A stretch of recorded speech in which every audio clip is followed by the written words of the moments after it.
All right, Indiana upset number 11, Michigan State 71-67. Tuesday night, now Wednesday morning at the Breslin Center in East Lansing. I'm Jack Ankony with our Indiana Hoosiers on F5 Postgame reaction video, breaking down this upset win. So definitely, I think safe to say a surprise that Indiana won this one. Going into the game, Michigan State was favored by 11 points. Indiana had lost 5 straight, 7 of their last 8. It announced last week that Mike Woodson would be stepping down after the season. And, Indiana's played some solid games recently. I think, they took Michigan down to the wire. They took Purdue and Maryland down to the wire and kind of let those games slip away. But they've also had some recent, poor road performances, like think back to Wisconsin and games like that. So, and the way that Michigan State had been playing, they were half game out of the Big Ten title race, and still have a chance because they still played Michigan twice and Purdue once. But definitely 2 seasons kind of going in opposite directions. Michigan State obviously ranked 11th. Indiana has fallen out of the rankings for the last couple of months, and it is still, pretty far out of the NCAA tournament picture. But sort of getting into this one and how it happened. I mean, early it looked like Michigan State was controlling this game. I thought they had the advantage on the glass early. They were going inside, and Indiana's offense really wasn't getting any left. Michigan State jumps out to a 7-0 lead. That turns into a 20-8 lead at the 11-17 mark of the first half. And at that point, it sort of just felt like the story that we had seen a lot of times with this Indiana team this season. But Michigan State went really cold in the last 10 minutes of the first half. Indiana closed the first half on a 9-0 run. They had a 32-29 lead into halftime. Mike Woodson went to a zone in the first half, which we really haven't seen much this season. After the game, Izzo was asked if he thinks other teams will throw a zone at him because Michigan State is not a very good three-point shooting team. And he was like, well, no, probably not, because a lot of teams don't, they don't practice zone. So, it's not something that you can just throw out there. But he was like, but Indiana's a little bit desperate, so it's something that they tried. And give Mike Woodson a lot of credit. Indiana's backs are against the wall. He knows he's gone after the season, but he was still able to get his team to come out and play tonight. And I thought a large part of that was the zone defense that they threw at Michigan State there in the first half. They also used it there in the second half, but I really thought in the second half the key for Indiana was getting the ball inside Malik, Reneau, and Oumar Ballo. We've seen that pick and roll with whether it's Trey Galloway or Miles Rice, and then one of Indiana's bigs, whether it's Reneau or Ballo, work really well at times this year. You think back to that Purdue game, Galloway and Ballo really had it rolling there in the second half when Indiana almost won it too.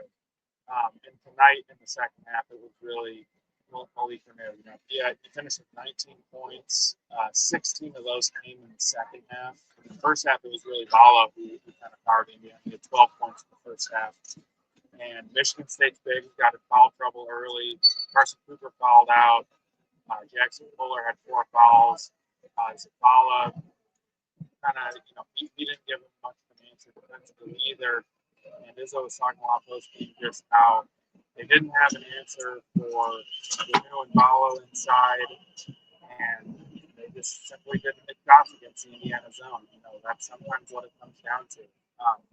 Izzo was saying that they got some pretty good looks against Indiana zone, just didn't knock them down, and I think that's a pretty fair way of assessing. Michigan State finished the game 4 for 23 from three-point range. I don't have the exact stats in front of me, but entering the game, they were over, ranked 300th or worse in three-point percentage. They're shooting like 29.8, I want to say. And they don't attempt many threes, and they don't make many threes. So from a game plan perspective, I thought that was really smart from Woodson to just say, we're going to pack the paint. We're not going to, allow drives. We're going to make you beat us with shooting threes because that's something that you don't do well. And that's sort of how it played out. And then on the offensive end, we're going to get you big some foul trouble, and we're going to go to Ballo and Reneau. And I really thought that was Malik Reneau's best game. I'm not sure of the season, but definitely in his best game since returning from injury. I think he got hurt in early January. Came back about a month, a couple weeks ago at this point, but really hasn't looked his normal self in a lot of those games. Quickness, lift, and athleticism, things like that. But I thought he was great tonight. 8 for 19 is not super efficient, but 19 points, 12 rebounds.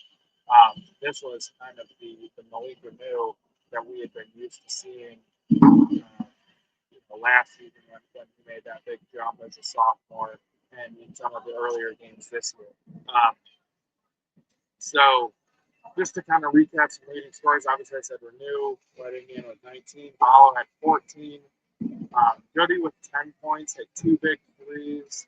Indiana was only 3 for 13 from 3. They didn't need to take many because things were working so well going inside.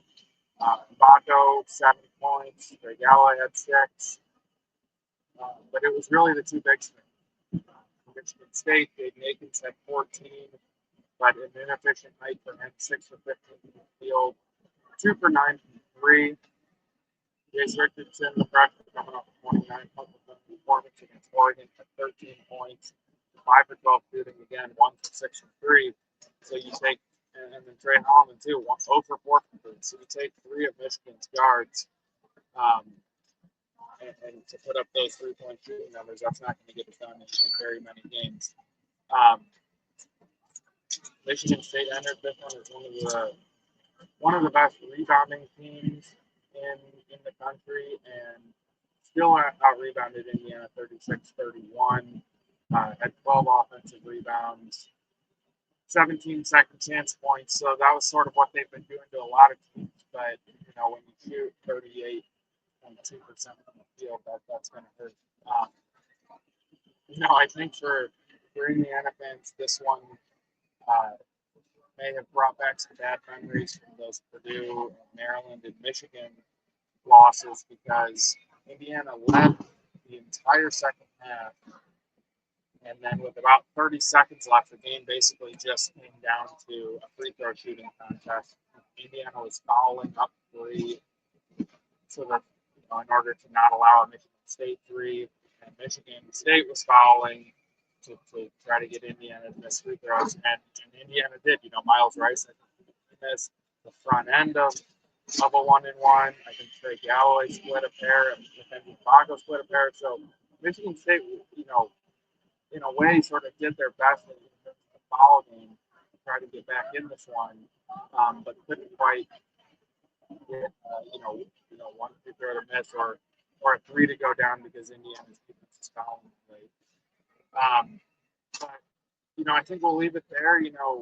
Just some bigger picture thoughts going forward. Indiana, this one improves to 15-10 overall, 6-8 in Big Ten play.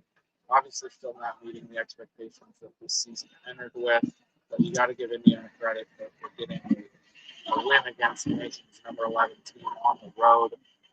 The Hoosiers return to Assembly Hall on Friday to host UCLA. It's an 8 p.m. tip in Bloomington. And, Michigan State still in the heat of the Big Ten title race with this one, but definitely hurts. Another Big Ten news: Michigan beat Purdue at Michigan tonight. So it's really kind of coming down to those 3 teams. And like I said, Michigan State still gets 2 shots at Michigan and Purdue. So this one doesn't eliminate them, but still got to be very disappointing. Some historical context to this game: Tom Izzo had a chance to pass Bob Knight for the most Big Ten wins of all time. Tied Knight on Saturday by defeating Oregon. Could have set the record tonight, but that record will have to wait at least one more game. He had a lot of good stuff to say about Bob Knight in the lead up to this game. We'll write about that in some of our post-game coverage. But I think that should do it. I've been Jack Anthony with our Indiana Hoosiers on SI Postgame reaction video from the Breslin Center in East Lansing. We will talk to you Friday night after Indiana's 8 p.m. Eastern game against UCLA. See you.